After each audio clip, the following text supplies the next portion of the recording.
Well, here we are. Thoughts from the office. Rednecks Pride Outdoors. That post I showed yesterday of me catching that coyote in a deep woods location. That was 200 plus yards back into a solid woods. That piece of woods right there is probably, I don't know, 500 acres. And I've got a lot of comments asking about how I knew to set there. And it's not magical. It's not by accident either. As a old-time trapper hunter, woodsmanship, I hate to say it that way, but it's the truth. Woodsmanship plays a lot into finding locations and setting up for trapping. You see it a lot in the north, the far north guys, those guys who trap the big woods, thousands upon thousands of acres, and they make catches on the critters that's there. And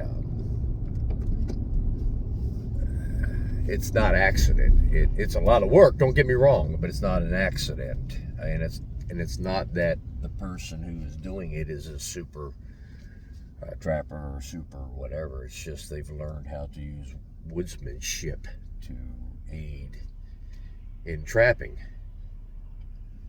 And I alluded to that in a reply to the post today, that if the old-time trappers, I'm talking about the Depression era trappers, I'm talking about the 1900s up till the 1940s and 50s, those trappers, if those trappers had the tools and the things we have today, they would kick our butts. Literally, kick our butts. Because they would incorporate the woodsmanship that they was forced to learn, and the only thing they had, and then incorporate it with our technical stuff of aerial maps and all the gizmos and all the stuff, and then add the tools that we have and the understanding that we've gained from them. We wouldn't touch them. We would not touch them, guys, at all. Literally, how I found that location was by locating coyotes. That's simple. I go out and I locate coyotes, and if I hear them in an area more than not, then I literally go in and I look for those spots where I can find their sign. In this case here, there was a stream bed that's dry most of the time, but it's not always dry. And knowing the coyotes are always in that area, at least once a week,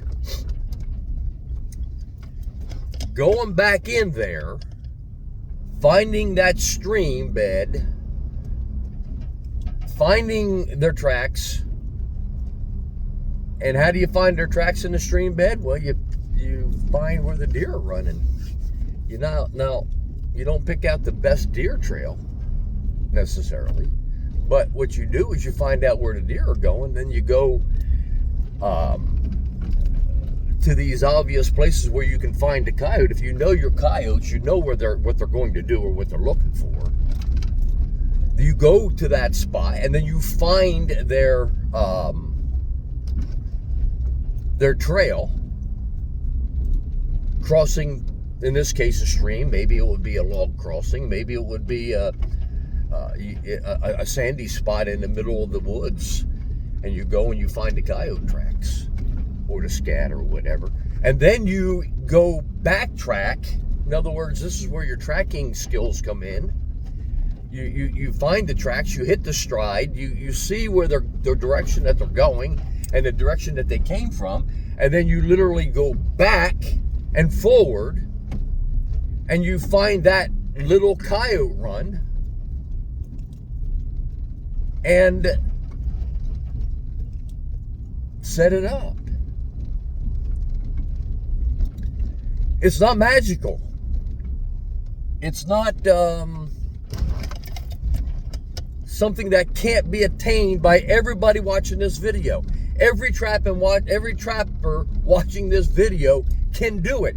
But what it takes is dedication to go find it. Now, I'm going to be honest with you. My preferred method of catching fox, raccoons, and coyotes is knock them out with the door. Okay?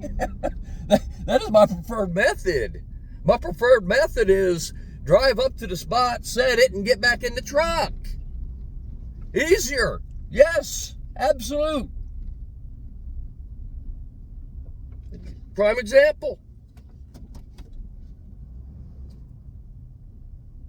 I got a gray fox set right there. I can see it from the road. Nobody else can, but I can. That's my preferred.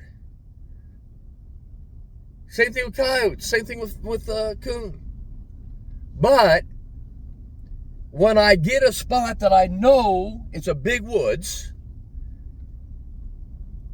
okay, then I find the crossings. Either a stream, a log crossing, a dry wash. If you're in hill country, you know on top of that hill is going to be a run, and you know at the bottom of that hill is going to be a run. Yeah, they're going to be in between, up and down, but why waste your time? Why waste your time?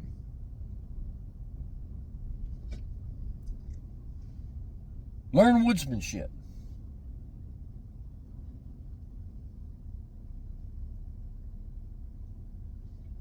Got a beaver.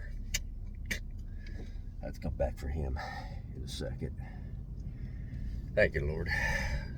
That beaver was kicking my butt. Man, he was kicking my butt. I did some heavy praying last night that God would put that beaver in that trap, and he did. So I got a couple more sets to check, and then I'll come back out and put my waders on and go get that beaver. Thank you, Lord. Woodsmanship, folks. That's what we're missing today. I was lucky enough to have a grandfather who was born in 1898. He moved from West Virginia to Oklahoma. I think he moved to Oklahoma in 1905, 07, something like that. I don't know. And, man, I wish I had listened to him more. He learned how to make bows off of the Native Americans out there.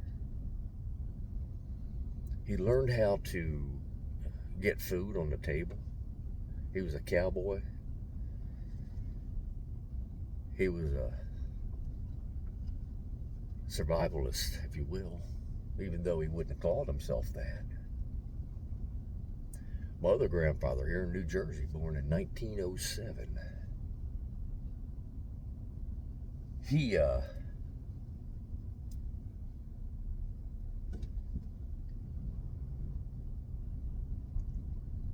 My rumor is my grandfather his dad was half Native American. We can't prove that, but that's what the rumor is. We do go back to my great-great-grandmother. We have no idea who she was or where she came from. So, I guess it could be. All right. But anyway, getting back to it. Him as a young man, learning to hunt from my great-grandfather, and then being a trapper himself. And then Len Odell, Depression-era trapper. Unbelievable, man. Unbelievable, man. Woodsmanship. He was a great trapper, and he told me he was a good trapper. He didn't think of himself as a great trapper. He was. But he thought of himself as a good trapper because he observed the animal and learned the animal. Folks, everybody's asking for the New Jersey trapping course. When's it's going to be? I mean, we're going to fill up. We're going to close the class down at 70 people, and that's going to be in April. And I've got people out coming out of the woodwork asking when they're going to get, when's the trapping course? When's the trapping course? When's the trapping course?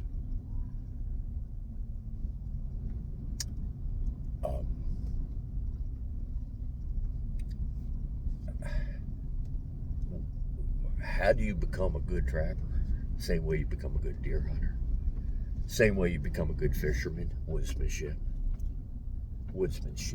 It ain't the methods, folks. Methods catch the animal, yes. But it's knowing where to put that method. Knowing where to put that tool. I'm a bait and lure manufacturer. Y'all know that. I want to tell you that my baits and lures are going to catch every critter out there. The truth of the matter is it's 25%. That's it.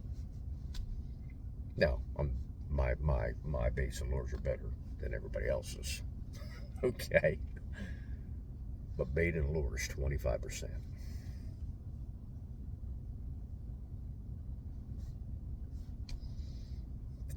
It's not the cable restraint, unless you're using mine, then it is. But it's not the cable restraint per se. It's here that tells you where to put the cable restraint. And the only way you learn that is you learn that animal inside and out. And I'm talking about you learn that. I know people say, Josie, you are weird, man. Yeah, I am. Let me tell you something. When I was about 21-ish, I was just getting into 1979, around that time. I was just starting to get into wildlife control. My dream was to become a longliner. Back in the 70s, Tom Miranda, he probably don't even remember me.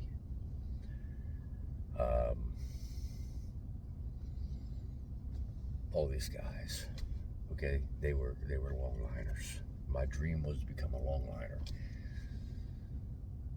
But I met this beautiful little blonde-haired, blue-eyed woman that I love dearly, and asked her to marry me, and got a job with the electric company at that point.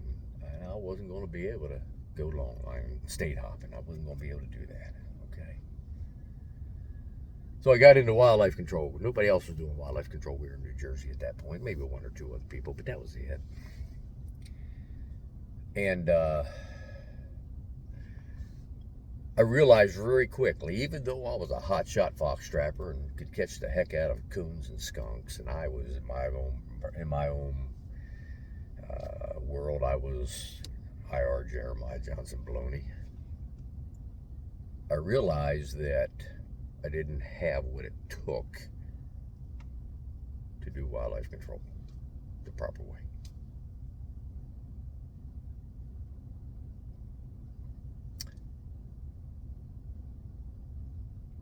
And as sure as I'm talking to you right now, I remember it like yesterday.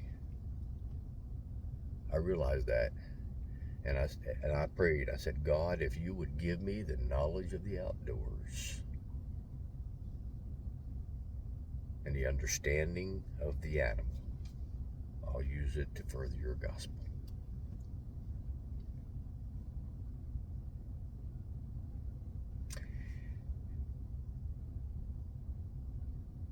Now, whatever happened after that is up to you, or people who know me can tell me if that happened or not. But the thing I can tell you is I understand animal behavior, extremely well. And it's not because I am this great trapper. It's not because I am this great outdoorsman, because to be honest with you, most of you are better than me. Like I just mentioned, that beaver back there, it's a little 30-pound beaver, and he was kicking my butt. Hot shot beaver trapper was getting my butt kicked by a stinking 2-year-old beaver.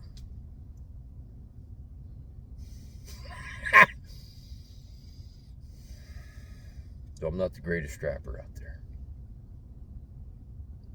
But what I do is I pay attention to the animal. And what I do is I pay attention to the landscape. And what I do is continuously seek new information and knowledge. And that only comes because I prayed as a 21-year-old kid that God would give me the ability to do that.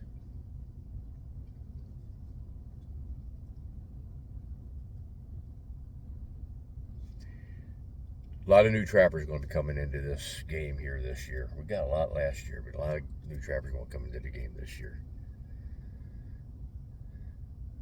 You're going to want instant success, and you ain't going to come. Some of you get it. If you're in rich animal-rich environment, you'll see them. You'll get them. But if you're like me, just an old redneck that struggles, you got to work for it, people. You got to work for it. Oh, and you got to use my products. Okay.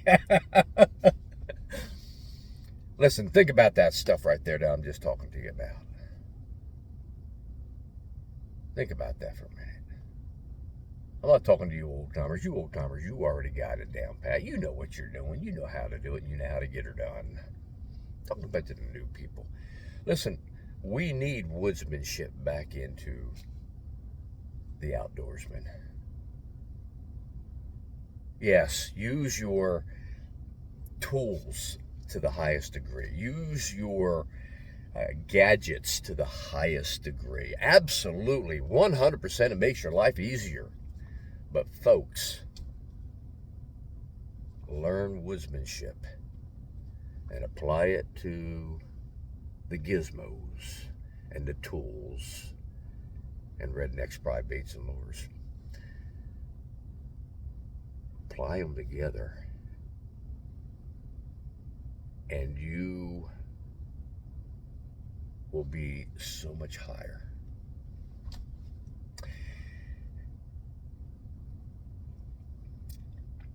Just an old redneck preaching about the outdoors.